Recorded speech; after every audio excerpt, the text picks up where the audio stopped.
Welcome to True Vine Talks with Rachel and Linda. Yay. Yes.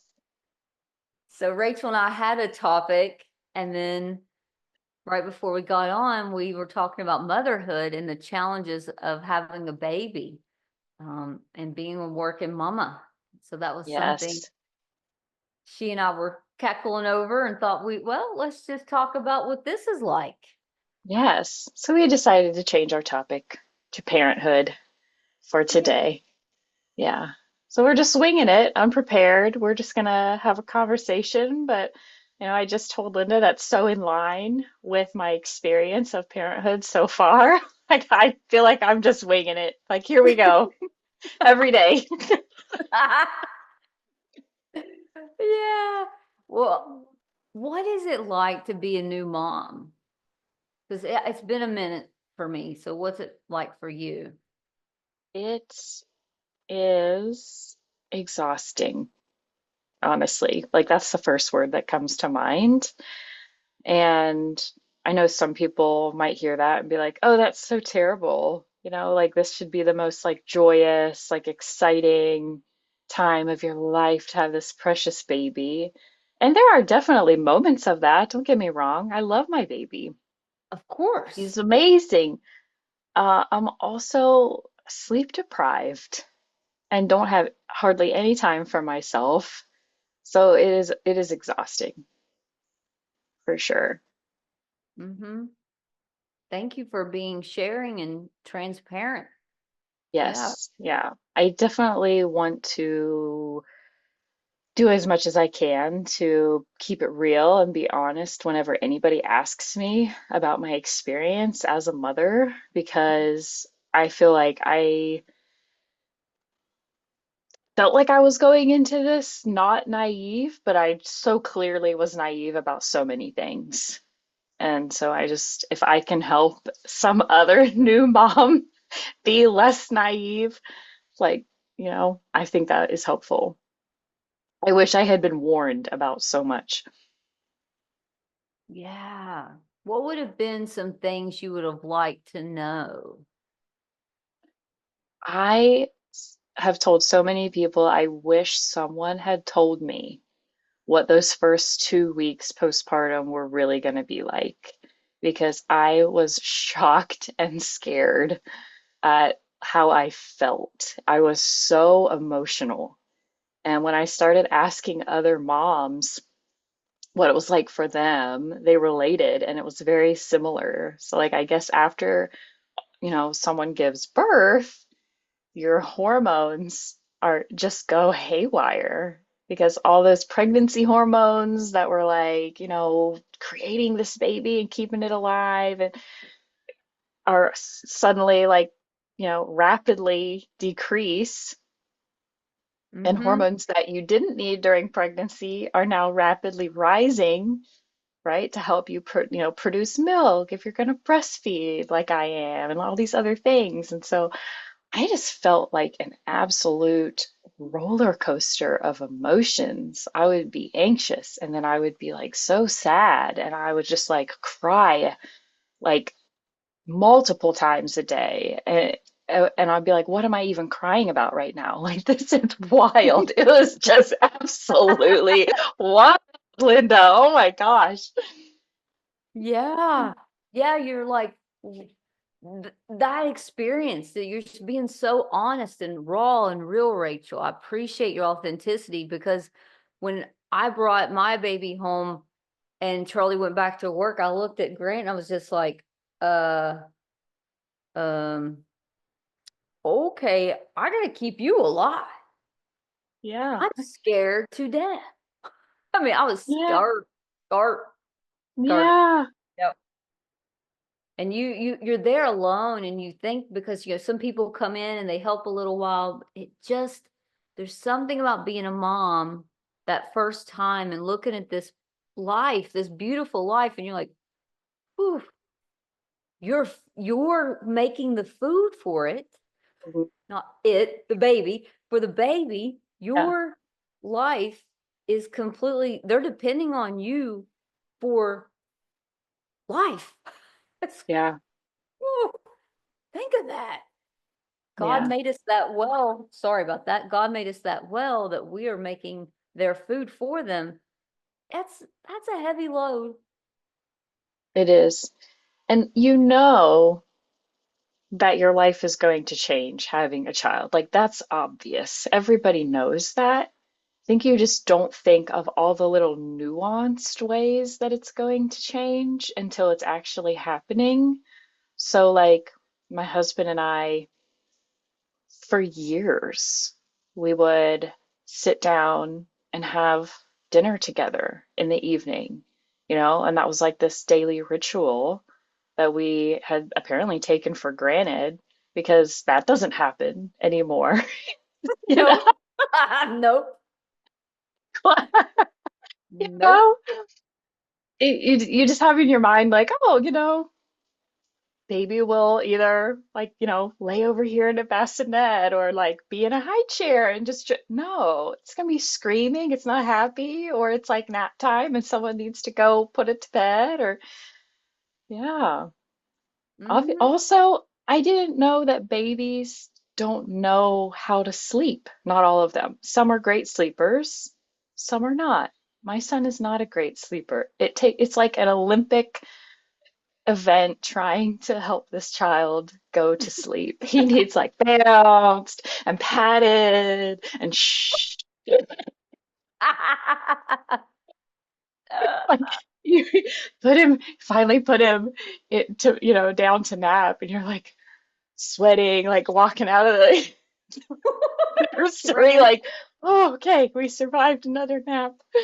Like, and then Oh. 30 minutes later, he's up, like wide-eyed and bushy-tailed, like ready to go. And you're like, oh, well, at least I had time to go to the bathroom and like eat a snack. Like, here we go again. Yeah. So, Oh, Rachel, I'm resonating with my memories with Grant. That's so true. It's like, wow, he stopped napping around 6 months. cannot imagine. Maybe it was closer to a year. He was so excited, so looking around. He had all this, Mm, awe. You could see it in his eyes. He's so sweet. And I was like you putting him to bed, like, hey, mom's tired. You know, I've slept 2 hours last night. So, you know, you're in like a uh, disassociation that right. first year. You're disassociated. Yes. Yes. Oh Yep. my goodness, yes. And you know that you're not going to sleep. You know that. But Yeah. you don't know how much that lack of sleep is going to impact you physically, emotionally, mentally.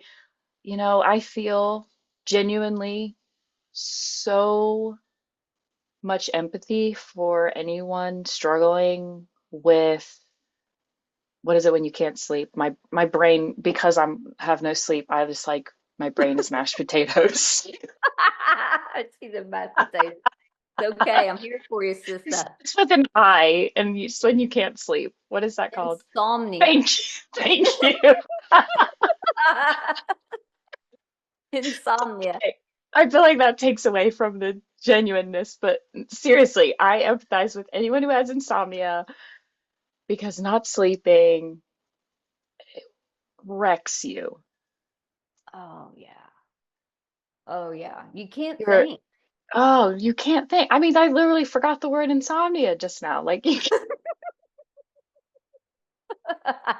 you forget. I constantly feel like I'm dropping balls left and right.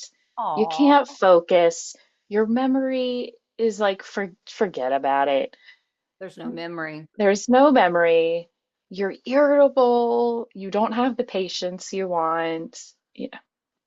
Yeah. Mhm. It's exhausting, and it's, we go into it, with, eyes wide open, we think, and then when you're sleep deprived and you're hungry and you haven't brushed your hair in a few days, you're like, Seriously though, it's like who has the time? yeah. And this is Yeah. such an indication of what a good mom you are and how you're creating secure attachment for Mm, him, and like you're just doing all the things. and you're doing it sacrificially. I wish it felt better, you know? But it really honestly just makes me feel like a hypocrite because I tell people how important self-care is every day. And I truly do believe that, you know? Yeah. Well, you do believe There's that. this like, there is not genuinely not time. Mm-mm. Yeah.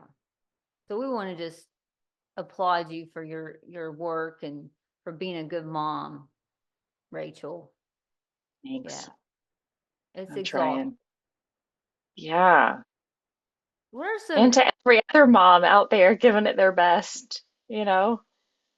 yeah, it's just, And the you know, dads. It's hard on the dads too. it's so hard on the dads. Mm-hmm. I don't know if, yeah, before Charlie came in and he said, he would get up with Grant because he got up at 5 a.m. religiously, 5 a.m. from the time he was born. Oh, early. And he's not winded down at like 7:30. No, this is he when we did all the things like you said. I'm rocking him. Doing all So it's wild how much force. You're like, how is this soothing to you? Am I giving you a concussion? Like, what is going on? yeah. Babies just want to bounce and be thus swung around. It's Yeah. wild. Yeah. It's like where's something that's going to soothe them for like 20 minutes so you can just breathe. Yes. Oh my Mhm. goodness. It's so hard not having a break, you know? Yeah. The another thing I didn't realize was like you have never experienced constant demand until you become a parent. That Well, constant demand, that is the exhausting part. And it's like you could probably deal with that if you were sleeping, but like you're not sleeping and you have to be on 24/7, feeding that baby when they're hungry, helping that baby go to sleep when they're getting overtired, cuddling that baby when they need physical contact, playing with that baby when they need developmental stimulation. You know, yeah, yeah, peekaboo. peekaboo, and here's a rattle, and okay, we got to be learning how to roll over, and oh, Yeah. I see you. I feel you. Yeah. Yeah. Mhm. yeah. I hope just people listening can relate and like feel validated in this because I think that just people are afraid to talk about the nuances and the details. You hear people say, "Oh, it's so hard." But I think there's not enough people talking about what exactly it is that makes it hard. And I know every baby's different, so every parent's going to have, a slightly different experience. But I think there are some common threads, you know. Mhm. Yeah. And just the impact of a mom that has to work too while meeting all the demands and breastfeeding, and it's unreal. Um Yeah, trying to fit in breaks like, to pump so you keep your supply up and your baby's got bottles for whoever's taking care of them while you're gone. It's like an additional, yeah. You feel like there's this like never ending running list in the back of your head that you just like can't keep up with because you check like two or three off and then like two or three get added. And it's just like, yeah, yeah, that's like mentally taxing and exhausting. you're right. It's so exhausting. And it's like you're throwing I think what for me, because I'm like organized like you, is like I would write out my day, when I wake up, I'm gonna exercise, then at 10 a.m. I'm gonna do my this, and then I had a schedule before we had Grant. Look at your face. There was time I had a very ducks in a row. All that went to hell. Yeah, I said, babies are like a schedule. there's no What's a schedule. schedule? Forget about it. Yes. So, you're just like, I'm in this, what imagery would you use? I'm thinking of being in the ocean. What would you use to describe what it's like? That's a good question.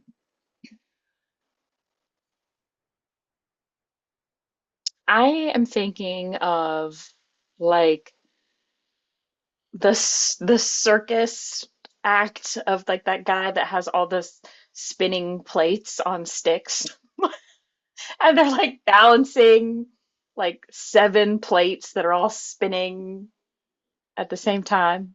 You know what I'm talking about? Oh, yeah. Mm-hmm.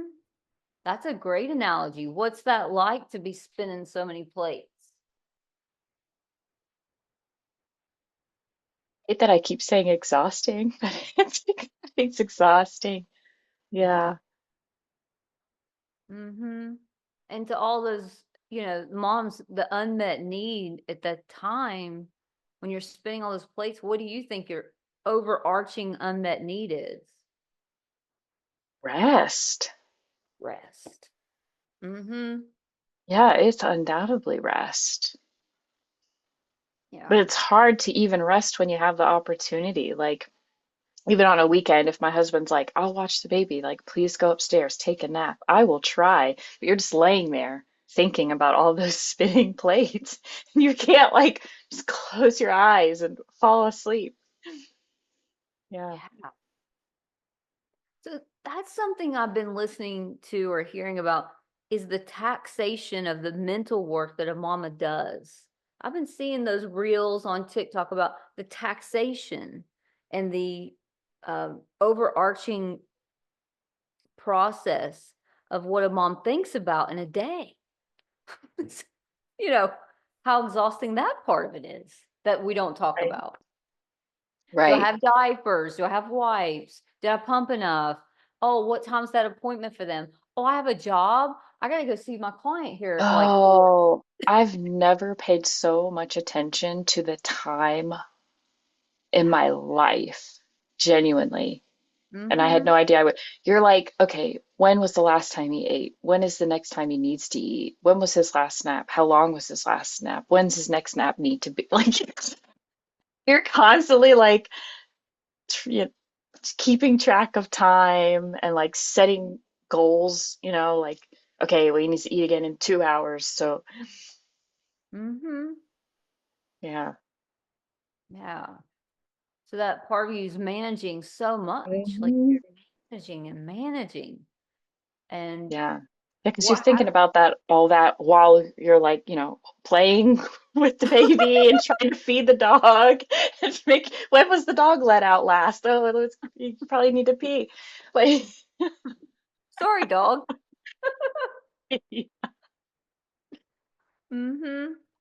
and I feel bad that I'm like ignoring my poor dog because I love her and I can't imagine like moms of multiples that have, toddlers running around while they're trying to take care of a baby. That must be extra exhausting.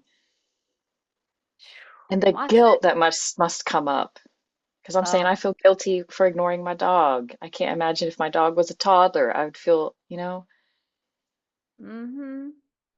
You're right. My sister had three. One was 4 years older than the other two, but they were like back to back. And it was like, I don't know how she did it. I don't know how she, I don't know. Yeah. Whole Hands new down. respect for moms, especially moms of multiple children. Yeah. Mm-hmm.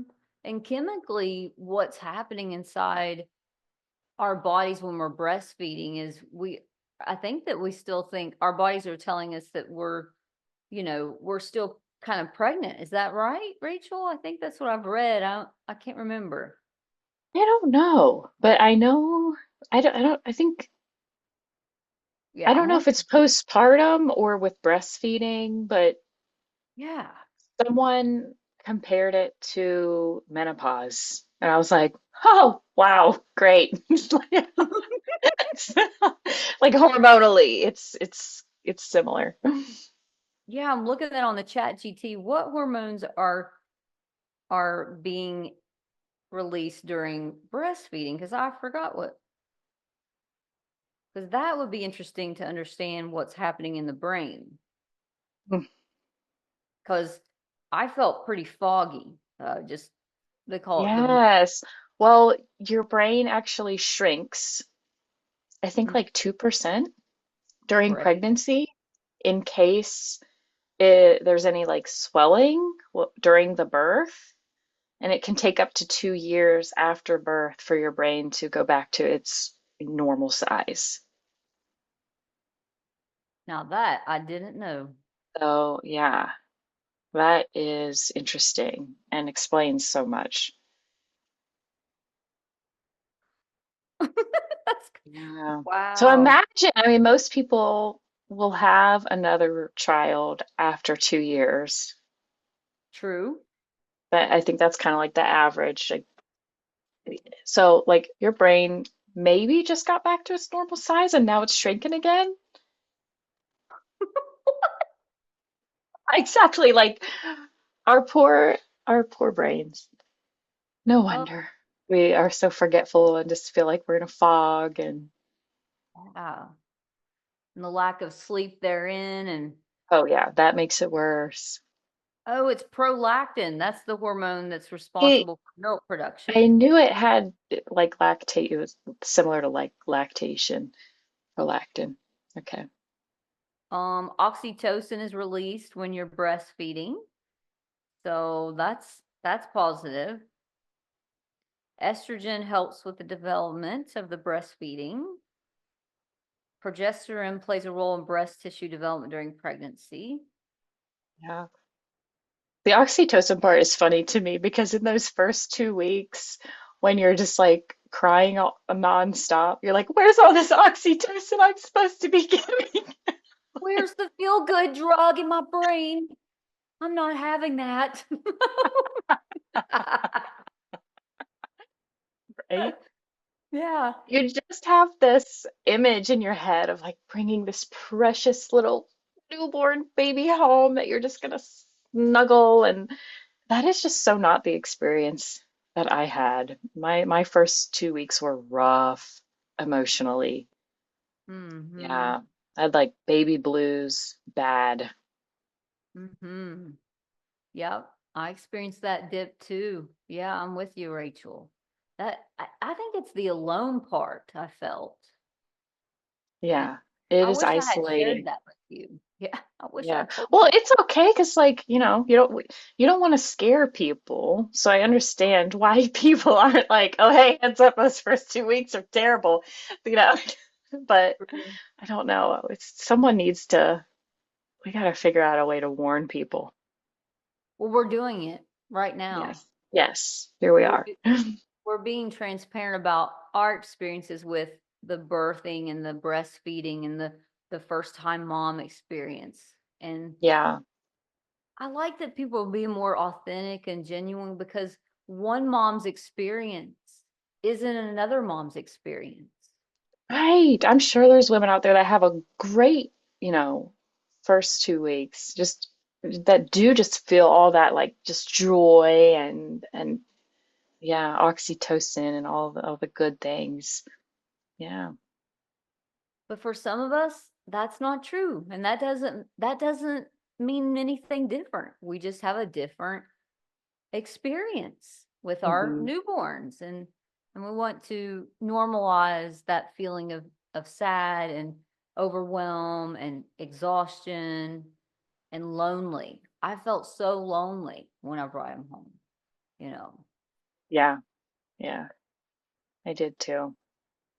Yeah. I never realized how isolating parenthood could be, but that's a very common theme that I'm hearing from a lot of my like mom friends. Yeah. Yeah. Mm-hmm. And in West Virginia, there's just a lot of rural communities, and there's just not a lot of opportunity to meet up with other moms and spend time with people that really get it. Mm-hmm. Have you found any local ones, Rachel? I have not. I have looked. Yeah. Oh, there's supposed to be one called MOPS. There was one in the churches when I was after I Oh, had Grant. MOPS, I think it was okay. called. I'll look into that. Yeah. And certainly, reaching out and just being like, I would just say, hey, I need someone to help me this weekend, and we would, get grandma, Charlie's mom, she would watch him. And that was helpful to us because we needed a reprieve. Sent the breast milk, you know, Yes. and I didn't feel any guilt over the fact that I needed a mental health break. I don't either. I don't either. Yeah. But some people do, and that's very real. Some people feel very guilty whenever they leave, their child or their children with a babysitter and take a break to get away for a Just little know bit. that, yeah, just as a mom, knowing though that Rachel, you're doing that, so you are feeling yourself refreshed, that you Yeah, need that to be the best you can be. And that's okay. absolutely. Yeah, yeah. I Mm. need to get out of this house, every now and then. Sometimes I'll be like, when was the last time I left this house by myself? And it'll be like 2 or 3 weeks ago. I'm like, ah, Yeah. suddenly feeling claustrophobic. Uh-huh. Yeah. It is socially isolating to be a new mom. Yeah. Because taking them out, it's like, well, I gotta get the car seat out, I gotta get the diaper bag, I get It's so much, and they wail and scream in that car seat when you're driving, and that makes you not want to go anywhere. So you're like, hmm I don't want to listen to him cry, Yeah. not because I'm like mad at him or anything, just because it is like painful. Listen, I did not know that hearing my babies cry was gonna feel like sticking my finger in an electric outlet. Yeah. Like it is anxiety provoking. Like I want to immediately rush over to him and do everything I can to like soothe him. Yeah. My nervous system just goes haywire. hmm Yeah. That's your fight flight kicking in every time Yes. you hear him cry. You that Yeah. attachment cue. Yes. And that's what that first 2 weeks, I keep going back to that. It's like if you're not used to living in fight or flight survival mode, that is a shock to your system. Yes, And ma'am. that is exactly what it was to mine. That was a shock to my system because for years I had curated this calm, safe environment for myself. And now suddenly within that calm, safe environment, I am like feeling, ah, like there's just like fire and I'm just running around in a house on fire or something like, Yeah. And that's what it feels like when they protest yes, cries, like emergency, emergency. And it's not an emergency. They just right, want attention. yes. They're hungry or they're tired or they need to have a bowel movement because that's another thing babies don't know how to do. They don't know how to relax and just have a bowel movement. So they get in a lot of pain. Yes, that is so true. Sometimes they need an enema. Yeah. Or they need, a bottle or to breastfeed so that because that helps them relax everything for it to Mm, just kind of go through. But yeah, you're learning so much at once, yeah. you hmm know, So true. so much at once. It literally feels like that analogy of like, okay, like we're building the plane while we're flying it. Like you're just, yeah, like we were not ready to take off. We thought we were, but we actually Right. needed a lot more training on this. A lot more train. Let's put some duct tape over there. Duct tape them in. Make them a duct tape Yes. swing. Oh, Yeah. yeah, That's all normal feelings that you're having. Yeah. Normal yeah. body reaction to the stimuli of the baby crying, and just it's so triggering too. And if you had curated like you said, I love how you said Mm. that, curated a very calm environment, and then it's all disrupted. Yes. Yeah. Just total dysregulation. Me, my husband, obviously the baby. And then it's like one person gets their needs met and the other person is not. And this constant Yeah. thing. Yeah. Yeah. Well, Yeah. I know you're doing a great job. Yeah. I'm just like, the whole process, I've just been so grateful for my counseling background, and the training that I've had because I know how to validate my own feelings and I know that all of this is normal. And, I just know that that must be so hard for people that don't have this type of background, you know. Mm-hmm. So if you're a new mom, or an experienced mom, even if you're years in, if you find yourself struggling, please reach out for some counseling. I know it's hard to find the time. I know it's next to impossible to find the time, but you are worth it. You are worth it. You are worth it. Mm-hmm. Well, I just love your authenticity, Rachel, and transparency today. And because I thought I was the only mom that felt that way. And then when you shared that with me some time ago, I was like, yeah, I Oh, hear you. yeah. I think that's part of the loneliness and isolation too. It's like feeling like you're the only one that feels that way. And being a little nervous to share it with anyone else, in case you are the only one and people are like, what's wrong with you? And that's the great thing about this culture now of transparency and authenticity is, normalizing that your experience is going to be different than someone else's experience. There's no shame around how you feel in your daily experience. Yeah, yeah. Just I wish that everyone could remember the power of and. Like you can love your baby and be so grateful for your baby and feel exhausted, feel overwhelmed, feel anxious, feel grief, feel anything. I had Yeah. to grieve my old life, like pre-child, Mm-hmm.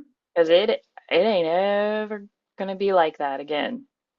And like I said, I had this very, very curated, calm life with daily rituals, that I've had to let go of. Yeah. And my encouragement to you and all new moms is once they hit the preteen teen years and you've done all this work, your child's going to soar and you get all those routines back, sister. Yay. And then some. And then so you get to see your kid do the same, curate their life. And you're like, all Yeah. right, it was rough. It was rough. It was like on that plane, like you said, but now they're flying. And you're not the one duct taping the plane. They're flying. Yeah. You That'll be can have great. you can have your life that you had, and it'll get even better. It gets better. In the now though, it don't feel like it because it feels, and that's the thing I thought, it's like, this is, how long does this last? Because it was tough. Mm. Um, not till pre-K to start feeling a little bit of normalcy.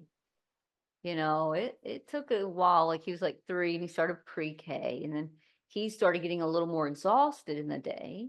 Mm, Then Charlie and I got sleep at night because he was getting his wiggles out. We couldn't no, and we're high. I'm hyper, and I took him to the park. We went up and down the hills. He mm, still had bundles of energy, and so when he got to socialize in pre-K, we nice. finally got a better sleep pattern. And my wonderful professor, Dr. Linda Jaranella, diagnosed him with ADHD, and he doesn't mind me sharing that. And they gave him melatonin because his system didn't clock out. His circadian Mm, rhythms didn't clock out. And I didn't know that. I didn't know yeah, what the sleep deprivation, because I could tell he needed more sleep. I was like, why is he not sleeping? You know, he's so yeah. excited for life. And it was, Which is like sweet, and I'm sure part of you loved that, but also like you need some sleep. we needed sleep. Yeah. Yeah. And as a More mom, than it's like you know that your child needs sleep yeah, too. It's like we all need sleep. It's so important. yeah. So, yeah. So they it gets better when they go to pre-K because Okay. they need the Thanks for social. sharing that. Yeah, Because you can't help but wonder, like, when does this get better? When am I gonna sleep again? Yeah. it's coming. I was afraid it would be like 18 years from now, maybe. Well, we hope I'm like, not. sleeping for the next 18 years. Okay, here we go. She's just gonna walk around like a zombie. There goes Rachel. Where are you going, Rachel? Where's that? Where's Rachel? Yeah. It does. Pre-K, then when he gets into school, that'll even exhaust him a little more and he'll get into a rhythm.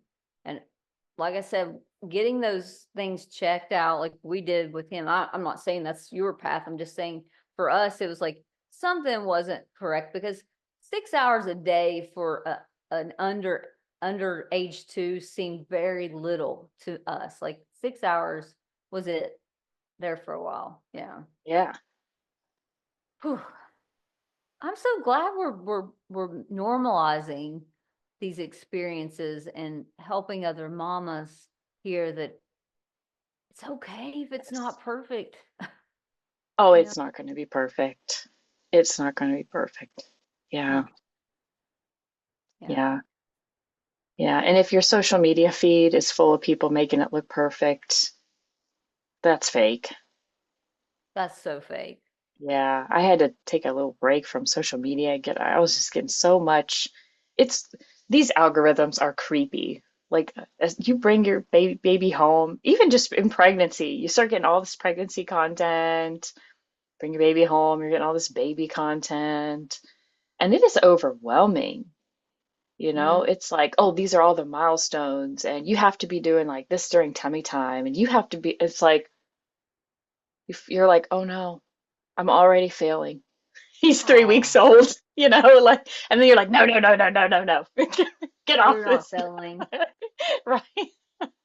No, those are Yeah. ideals that people present their best foot forward.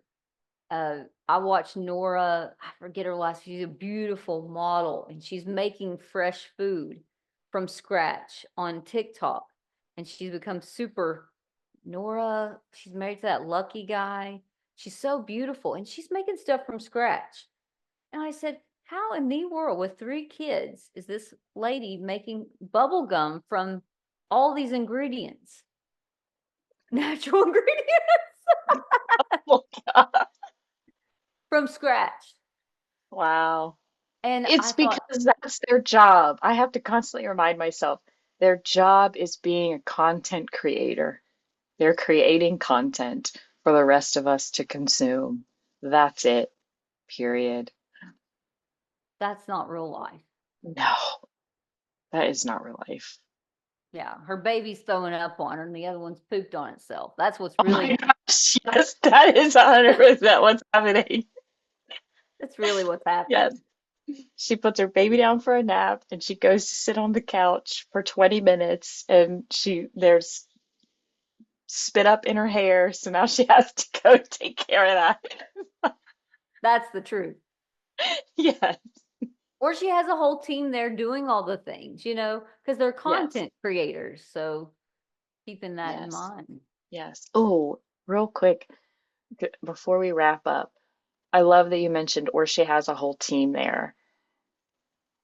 Mm, I have been so reminded that it takes a village, you know, because I think mothers used to, live in tribes and villages and have all of this support. There were people who could could hold and cuddle the baby, and like help feed baby and all of these things, watch the baby, snuggle him while the baby sleeps, play with mhm, the baby. And most of us moms, like you said, it's lonely. Most of us are kind of like doing it by ourselves most of the day without much mhm. help.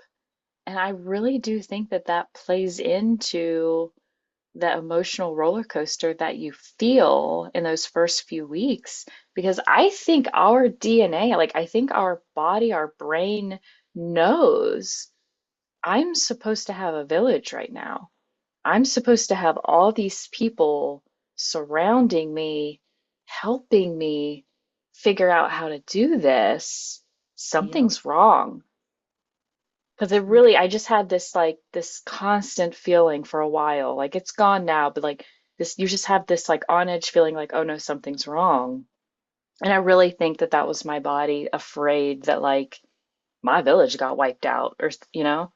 mhm. That's right. That's a good way to put it. It's like, where's the village? Yeah. Mhm. And in our culture, we've socially isolate ourselves, like family doesn't live close by, and we've got to, depend on other resources to get what we need for our own village. It's very isolating. And you're right.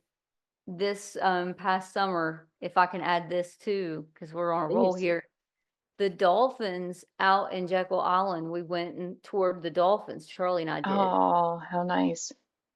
The lady described how the dolphins give birth, and she Mm. saw it happen in real time and has video footage of it. It's on Facebook.